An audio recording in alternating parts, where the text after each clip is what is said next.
Hello and welcome to Slammed, a Boston Celtics podcast brought to you by Odyssey. I'm Meghan Ottolini of weei, and today we're reacting to the blockbuster trade that happened between the Knicks and the Timberwolves over the weekend, looking at what it means for the Celtics and whether there are any other serious Eastern Conference contenders who can challenge the reigning world champions. So first off, let's look at this deal. As first reported by Shams Charania and John Krasinski of The Athletic, I believe that's Krasinski. I don't think it's the guy from The Office, a show that I never really watched, but John Krasinski of The Athletic. The Knicks agreed to a trade for center Karl-Anthony Towns, sending Julius Randle and Dante DiVincenzo to Minnesota. That's reportedly a three-team trade involving Charlotte. Minnesota also gets a top 13 protected 2025 first-round pick. Why did the Knicks do this trade? Simply put, it was a rare, if very expensive, chance to grab one of the most elite centers in the game, and the Knicks were thin at that position. Knicks center Mitchell Robinson has no timetable to return, and regardless, Towns is a massive upgrade at the position. He averaged nearly 22 points per game last year, shooting 50% from the floor and adding an average of 8 rebounds per game. He can also stretch to the floor shooting from the three.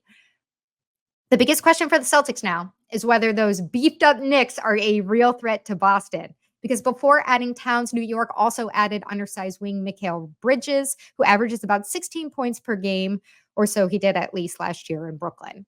By parting with Randall, this is also a serious shakeup to the Knicks' leadership and identity. This team will be headed up by Jalen Brunson and Towns. Let's compare the starting five, at least projected for both teams. New York is Brunson, Bridges, OG Anunoby, Josh Hart, and Towns.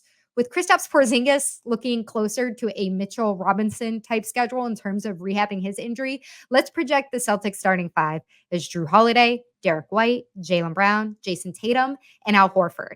Assuming Porzingis is in the 5 spot by spring, I definitely still give the edge to Boston. And that becomes even stronger when you look down the bench, looking at who will put up a stronger fight in a 7-game series. That said, assuming there's minimal awkwardness between Towns and Knicks coach Tom Thibodeau, and that might be a big assumption because when Thibodeau got fired in Minnesota during the Jimmy Butler era, those two were not speaking, according to the Athletics. John Krasinski, again, not Krasinski, Krasinski. Towns doesn't have a reputation for being a super physical rim defender, and his approach rather, to being a pro is just very different than what Tibbs usually demands from his players. Think about the broadcast we just had yesterday where Tom Brady is responding to Baker Mayfield, talking about guys just wanting to have fun. Like one guy is about bringing vibes to being a professional athlete. The other guy hates the term vibes and is like, can you just focus at the task at hand? But assuming there's no major issues, I do believe this bumps New York into the number 2 slot in the Eastern Conference. This was a team that was spunky while Randall was injured last year and truly found a superstar in Jalen Brunson. RIP Villanova Knicks, but OG should step into Randall's role and make that offense a little more balanced. I also don't see this as the kind of half-baked shakeup that we saw in Milwaukee last year. By the way, that's a team whose championship window is sliding shut. Damian Lillard, Chris Middleton, and Brook Lopez are all in their mid-30s. They've lost in the first round in the last 2 years.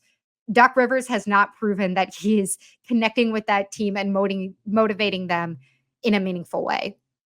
The Sixers added Paul George, who will add a nice two-way game with Embiid and Tyrese Maxey, but I still don't see that trio as seriously competing with the starting 5 plus 6 man that the Celtics will have, assuming Boston stays healthy. What's interesting to me here is the longer-term plan for New York. Towns is only 29 years old. He has 3 years left on his contract with a player option in 2028 and an average salary of about $55 million per year. That's not that far off from the money just awarded to Jaylen Brown, and it's clear that the Knicks saw this as an opportunity to jump on a star who will help them maybe not challenge the Celtics this year, but possibly in 2026 or 27 when the Celtics are feeling the real financial crunch of multiple supermax deals with the Jays. It also can't be ignored that on the other side of this deal, Minnesota is a team that's going through the ownership change from hell. And that is a cautionary tale for a Boston franchise with their own for sale sign in the front yard. Or I guess I say in the Bruins front yard because they don't own their own arena. So final analysis, The Knicks will be a feisty opponent for the Celtics in their quest to get back to the finals, but ultimately, preventing the Celtics from getting back there would be a big, big upset. Should be a fun opening night between these two teams, though, when the Knicks come to TD Garden on October 22nd, and the Celtics will be raising banner 18. Thank you for listening to Slammed. If you enjoyed this podcast, please subscribe to our YouTube channel and like and subscribe wherever you get your podcasts.